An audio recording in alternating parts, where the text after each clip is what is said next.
जो कि प्रदेश के हमारे गृह मंत्री भी हैं, उनसे भी हम लोगों ने पुनः ये आग्रह किया है लिखित तौर पर भी, क्योंकि हाल फिलहाल के दिनों में जिस तरीके से टारगेट किलिंग भी बढ़ी है, जिस तरीके से अनुसूचित जाति से आने वाले लोगों के लिए, खास तौर पर पासवान समाज के लोगों की भी इस दौरान चुन चुनकर हत्याएं की गई हैं। उसके अलावा भी शहरी इलाकों में भी जिस तरीके से घटनाएं यहाँ पर एकदम से बढ़ी हैं, ये यकीनन सरकार के लिए चिंता का विषय है। मुख्यमंत्री जी से भी ये आग्रह हम लोगों ने पुनः किया है कि इस बात को नियंत्रित करने की ज़रूरत है।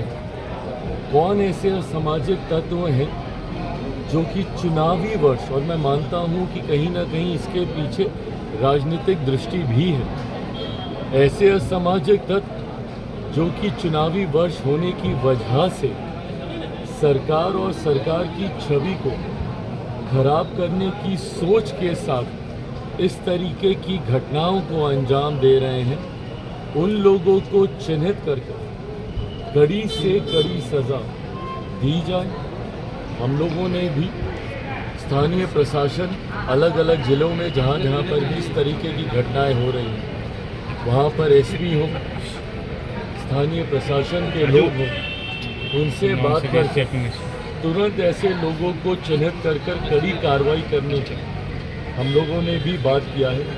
उम्मीद करते हैं मुख्यमंत्री भी इस बात को लेकर गंभीर हैं, चिंतित हैं जिस तरीके से ये घटनाएं बढ़ी हैं। उम्मीद हम लोग ज़रूर करते हैं कि भविष्य में कम से कम ये घटनाएं नियंत्रित हों। नॉन सीरियस चीफ मिनिस्टर का पोस्टर लग रहा है, तो आपकी पार्टी का नेता कहना है, आरजेडी भी लगातार ले रही है, कार्रवाई भी हुई है, तो राजनीतिक मतलब क्या है इसका? भाई जिसका भी नाम सामने आ रहा है और किसी ने भी, भले वो हमारी पार्टी का कोई सदस्य हो, गठबंधन का कोई हो, या कोई भी व्यक्ति असामाजिक सोच रखने वाला जो ऐसी घटनाओं को अंजाम दे रहा है, उसको कड़ी से कड़ी सज़ा मिलनी चाहिए। किसी का भी संरक्षण किसी अपराधी के प्रति नहीं होगा। हम लोगों के पार्टी का प्रतिनिधि मंडल भी गया था, जिस घटना का आप जिक्र कर कमल पासवान, वहाँ पर हमारी पार्टी के सांसद जमुई से अरुण भारती जी, जो कि प्रदेश के प्रभारी भी हैं, वो भी गए थे। मुख्यमंत्री जी के संज्ञान में इस पूरे विषय को भी दिया गया है। मेरी खुद मुख्यमंत्री जी से बात हुई है। ऐसी घटनाओं में और इस तरीके की जितनी घटनाएं, जो भी दोषी है बख्शा कतई किसी को नहीं जाएगा। कड़ी से कड़ी सज़ा सबको होगी, बट हाँ, भविष्य में ऐसी घटना ना हो, इसको लेकर भी हम सब लोग चिंतित हैं, उसको लेकर भी हम लोग प्रयास कर रहे हैं। राष्ट्रगान के अपमान को लेकर नॉन बताया सीरियस जा रहा है, कहा जा रहा है कि मुख्यमंत्री अब सीरियस नहीं है, राष्ट्रगान पे हरकतें करते हैं और देशद्रोह का उन पे केस होना चाहिए। नॉन सीरियस मुख्यमंत्री, अपराधी घटनाएं हो रहे हैं और कुछ बोलते नहीं है। बिहार दिवस में 4 मिनट में चले जाते हैं। मुख्यमंत्री को इस तरीके से व्यक्तिगत तौर पर उनके ऊपर आरोप लगाना, उनके बारे में बोलना, मैं नहीं मानता कि राजनीतिक दृष्टि में ये सही है। जब आप राजनीति में होते हैं, एक राजनीतिक दल हैं या राजनीतिक दल के आप प्रतिनिधि हैं, ऐसे में सरकार को नीतियों पे घेरिए ना। लॉ एंड ऑर्डर के विषय पे मैंने कहा ही कि भाई ये सरकार के लिए चिंता का विषय है। बिहार में हम लोग सरकार का हिस्सा नहीं है, हम लोग के पास वो संख्या नहीं है कि हम लोग सरकार का हिस्सा होते, हम लोग और मजबूती से अपनी बातों को हम लोग रखते हैं, जिस तरीके से केंद्र में हम लोग सरकार का हिस्सा हैं। पर हाँ, अगर कोई नीतिगत विषय पर आपको ऐतराज़ है, इन बातों को आप रखिए, मजबूती से रखें। सरकार जवाब देने के लिए तैयार है, सरकार को जवाब देना भी होगा, पर ऐसे में मुख्यमंत्री के स्वास्थ्य को लेकर व्यक्तिगत आरोप प्रत्यारोप करना उनके ऊपर, मैं नहीं मानता कि ये सही।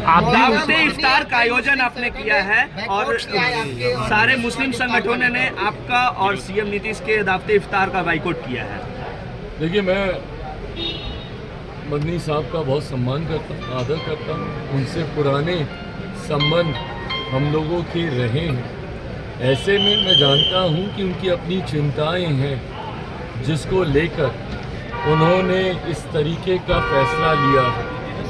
बहरहाल मैं बस उनसे इतना कहूँगा कि जिनको उन्होंने मुसलमान समाज का संभवतः ठेकेदार बनना सही समझा है, क्या वो लोग उनके हितों का संरक्षण कर पा रहे?